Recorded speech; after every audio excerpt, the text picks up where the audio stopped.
What's going on, everybody? I hope everyone's having a fantastic evening, fantastic afternoon, fantastic pre-noon, no matter where you are in the world. I'm HASAN Piker, and this is the HASAN broadcast coming to you live from sunny California, Los Angeles, folks. We're live and alive, and I hope all the boys, girls, and MBs are having a fantastic one because today's a beautiful day. Today's a wonderful day. Today is Tuesday, and this is the part of the broadcast where I tell you about my personal news. Last night, I ended the broadcast after playing some Marvel Rivals. It was actually fantastic. It was actually an incredible time. Gaming with friends is wonderful. It's phenomenal. Don't know why I don't do it more, if I'm being honest. Don't know why I just simply don't do more of it. Had like 28K gaming too. It seems like the people were demanding it. The people were desperate for it. They were thirsty, hungry for it, and I gave it to them. And I will continue giving it to them. No joke, whoever missed that gaming stream really missed out. You play really well and getting better with each game. Let's go. Yeah. Did you like Rivals? I did. I did like it. And actually, I got like fairly decent. 28K because you used knock knock, big homie. No, if you were actually aware and not oblivious, you would know that, no, I had 28K alone and the total was at 36K. Big homie. Iron Fist cheese. I am sorry that Iron Fist is an incredibly difficult, incredibly technical character to play, and yet I was still able to do a very good job with this tremendously difficult character. You need to stick to tank. DPS is not for you. Chill. I had a fun time playing both. But yeah, personal news-wise, after Marvel, I went back to Dungeon MESHI, Delicious in Dungeon, and it was incredible. Dungeon MESHI is really interesting. It started off as like the coziest Zelda cooking simulator. It's like it has all of the workings of like an RPG, Dungeon Raider, but it's also very cozy. And then somewhere along the plot line, it gets incredibly dark and turns into Berserk, and it's shocking. I did not expect it at all. I'm almost done with the first season. I'm like, I think 14, 15, 16 episodes in. Not entirely sure. Last Fear End is popping off. I know. It's popping off for good reason, because it is, I think, our best episode. It's one of our funniest episodes. It is wall-to-wall hilarious. Like the autism stuff, the autism reveal is funny. I got you. Wait, what is this? HASAN not autistic Piker? Wow. Pikachu EEVEE best friendship winter hat. Look at that. Wow. Oh my God, that's cute. Oh, it's so cute. Oh, yeah. look at him. He's fitted. And then those are little gloves and socks. Those will Pikachu not and fit EEVEE his gloves big-ass and hands. Pikachu and Oh my EEVEE God. socks, plaid. What the hell? Why does this, what does this have to do with me being autistic? Everyone sounds like they're gentle parenting a toddler as he opens gifts with a toddler as a 6'3" grown man. As an autistic person who does this, I'm so glad that people around him are supporting him and not making fun of him. Wait, what? What did I do that's weird? Nobody tell him? This is strange. Okay, why is everybody laughing at me? What the fuck is going on? I don't understand why that TikTok got 38,000 likes. I don't understand why everyone is in on something that I am oblivious to, and it's pissing me off a little bit. This is kind of sad. Anyway, that was funny. No, I would say it's a worse method of travel because like trains are way more cozy. Like they're just cozier. Like when you get on a train, it's like you feel No, you don't. like a Are security you kidding blanket. me? It's turbulence 100% of the time. What? On air travel is much smoother. Are you insane? You cannot be serious right now. The turbulence on a train is nothing. It's just it's comforting. It's repetitive sounds and noises that give you comfort. No, on a plane, turbulence means you're going down. Turbulence is incredibly.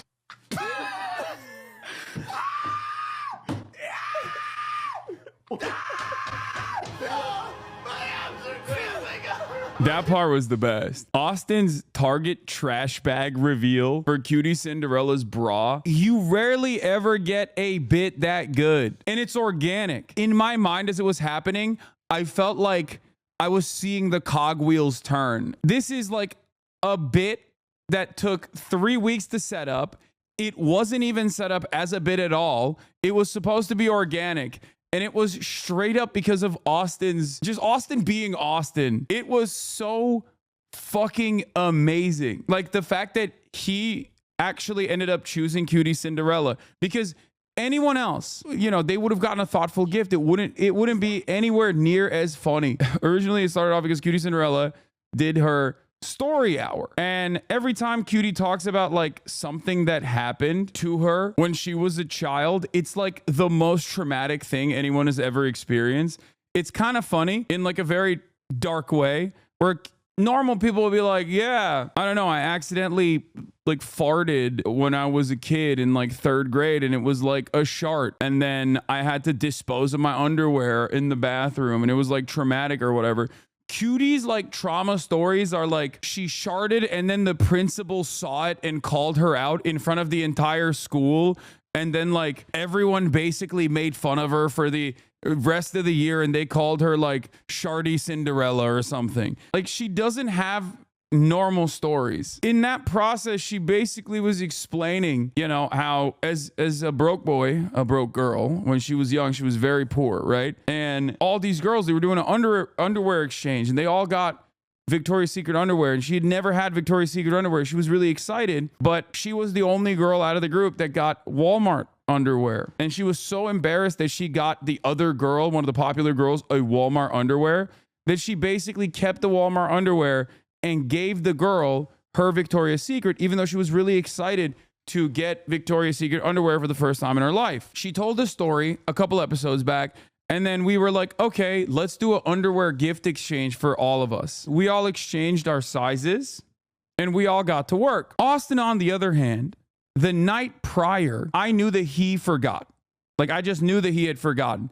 So in the group chat, I was like, hey, guys, just want to remind everybody, we have to, you know, bring our underwear tomorrow. And the night prior, he texted and said, oh, what the fuck? How am I going to go and find underwear at like 9 a.m.? The fact that he has an assistant and he still fucked it up makes it even funnier. You can't make this up. Like, this is cinema. This took 3 weeks in the making. I'm so proud of this because, like, once again, this isn't scripted. Austin is just that guy. Cinderella, the person. Disneyland sticker. The person who is responsible. I just want to reiterate to the folks at home, the reason why we're doing this is because Cutie Cinderella had a traumatic experience where she was on. Like, I'm trying to describe additional context here, but like it's impossible to do so because Austin is moving through it. And he's moving through it in the most Austin way possible with this fucking trash bag that he pulled out shamefully. Unable to give.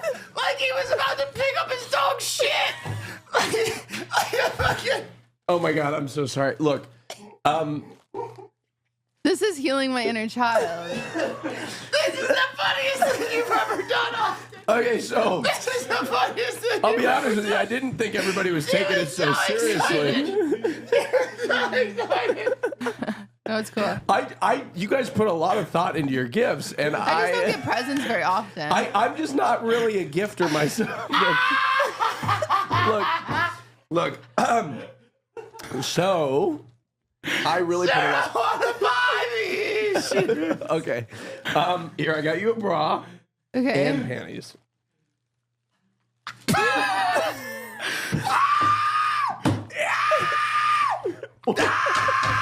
No, my abs are cramping. I'm gonna piss my pants. Ew. It's so ugly. I think it's What beautiful. is that? It's a wire-free bra, all-day comfort and smooth underclothes, and it's got adjustable straps. Hold on. It's so ugly. It's so ugly. Hold on, it's so pretty. Look at this. Look. It's so pretty. Also,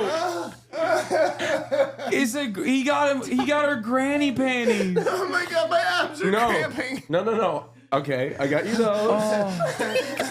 Wrong size. Oh, it's the wrong.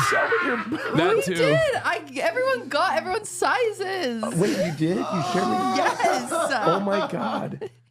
Remember Okay. when I was reiterating like Marsh wanted a large?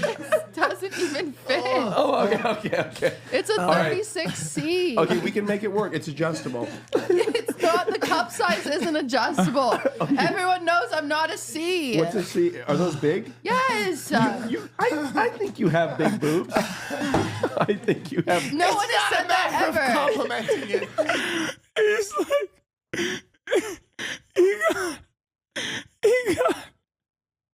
he said it's adjustable. And then she went, no, it's not. And he said, well, I think you can fill them in.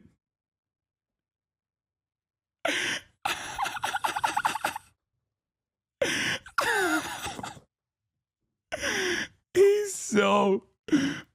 Oh, it's just so perfect, man. It's just keynote. The very fact that all of this is happening in the backdrop of Cutie Cinderella's desperate attempts at like relitigating and reliving her her traumatic moments, like Cutie Cinderella's trauma from her past, thinking that she will be able to overcome it now, and then having to relive that trauma but in a different way. It's perfect. Did you see this article mention you? Yeah, a friend of mine sent it to me. Hasan really got ops sending him brain rot articles. Fox News immediately posted an article about it. Fox instantly started crying about that SEMAFOR article. Wait, really? That's awesome. I mean, they can suck my dick. They got no motion. They're like, oh, why? Why? Guys, he's a bad guy. It's like, dude, you're Fox News. Flaherty said that one place he understated the Trump campaign was a central part of the former president's digital strategy. The Harris campaign thought that Trump's team decision to continue talking to the manosphere meant he would simply be reaching the same audiences over and over again. But the incredible frequency of those appearances helped build the former president's credibility with that audience, which seeped out. He also said Harris's campaign never quite figured out one of its earlier strategies, which was to get its messaging organically into family group chats and private media, partially because they couldn't nail what kind of content would spread that way. I think that's one that ended up being a lot harder to execute on. Over the last several weeks, many professional Democrats I've spoken with feel that they've successfully identified her problem. But the next step for Democrats' media strategy are uncertain. When I met Flaherty this week in New York, he was contemplating his own professional future and what his role would be. To Flaherty, part of this starts with putting real effort into building the left and center-left's own independent media ecosystem, divorced from the nonpartisan media that has historically satiated Democrats' appetite. Flaherty said one silver lining of the election was that many hardcore Democratic partisans have begun to waver from their satisfaction with legacy media. They're never going to not trust the New York Times, and they're never going to distrust the Washington Post, Flaherty said. But I think that in a Trump era, you start to see frustrations with mainstream media come to a boil. And I think there will be smart people who try to fill the gap, more individuals who create content on the left and center-left messaging. Flaherty said that Democrats need to invest boosting independent partisan friends online, as well as content creators and media figures who haven't been explicitly political but could reflect liberal and progressive values to counter the surging online pro-Trump right. Flaherty does not understand a fundamental part of this. This is Kamala Harris's digital chief, okay? A fairly high-level person in Kamala Harris's campaign. And I don't know if he's watching this right now. I don't know if he can hear me speak on this matter. I have spoken on this extensively to CNN and numerous other outlets at this point. But I think this fundamentally misses a very important point. Trump did not boost and offer money to these center-right podcasts. Trump was able to go there, meet them where they're at, and communicate with them in a way that was somewhat apolitical. Part of that is because there are a lot of, I guess, social issues that they aligned on to a certain degree. But more importantly, it's because Trump is a famous TV personality and he's carried that attitude throughout the first 4 years. And certainly to this day, he still carries that attitude. This is not something that Kamala Harris can recreate. There is also a lot more leeway, creative liberties that you can take on when you are a right-winger. Like, you can just kind of get away with saying whatever the fuck you want. You can get away with being a dumbass. But Trump's charisma certainly carried him across the finish line. It wasn't that like he had fantastic policies or whatever, but he could tell a story real well. And that goes a long way. He was able to, in spite of being a billionaire born with a silver spoon, a real estate tycoon with numerous failed businesses under his belt, he was able to present himself as a real guy, as opposed to all of these other fake, phony guys, the Democrats. You need one of two things, and if you can have both, it's fantastic. You either have to have good policy that truly addresses the issues that people are experiencing, or you have to have good charisma to be able to come across as authentic and earnest. If you have both, that's a killer combination. Trump doesn't have good policies, but he has an incredible way of reading the room and recognizing the resentment and anger that people feel, and then channeling that resentment and anger to vectors of hatred that are inoffensive to the pre-existing hierarchies. Trump is also very charismatic. He's very telegenic. Kamala Harris, unfortunately, was not charismatic enough, and her policies were awful. Anyway, so here's what Flaherty says. We need a whole thriving ecosystem. It's not just Pod Save America, though I think we should have more of them. It's not just HASAN Piker. We should have more HASAN Pikers. It's also the cultural creators, the folks who are one rung out, who influence the nonpartisan audience. Okay, I don't disagree with this. Those things all need to happen together. The problem is you can't inorganically develop this. I guess you can pump money into it a little bit to give it more prominence, to give it more respect, to give it more legitimacy. But you can't inorganically create the same, like you can't do a Nelk Boys, but for the left, because the Nelk Boys were not created by the Republican Party. You can look at Daily Wire. Daily Wire is a great example. Daily Wire is a direct political operative. Daily Wire is not funded by the Republican Party. Daily Wire is funded by those who fund the Republican Party. What we're talking about here isn't the Daily Wires of the world. What we're talking about isn't necessarily even the Joe Rogans of the world, but the Theo Vons of the world, the Nelk Boys of the world, or the Barstools of the world that sometimes find themselves in the throes of right-wing politics. The issue here is these people, just like the broader voting population, have found themselves cast aside by the Democratic Party. And the reason why they found themselves cast aside by the Democratic Party is because the Democratic Party keeps saying, we have no space for you. You're bad. You're wrong. We're not going to give you any policies that are good. We're going to do everything in our power to say, if you want that stuff, you're lame. You're bad. Like Bill Burr is a great example of a person who is right there. He's right there. He's aligned just like myself. He's closest to me in, I would say, political perspectives without being a political operative. But just like Kamala Harris can't come on my stream, she's not going to go on Bill Burr's podcast either. It's while we are even discussing this, while anti-Zionism is being actively suppressed on basically every platform, they don't want us. They want their perfect mouthpiece that cheers on wars and condemns protests and supports Biden. They want Diddy G, but not offensive. Okay, offensive is the nicest thing you can say for Destiny and his entire community. They are utterly repulsive, incredibly toxic. They are poison.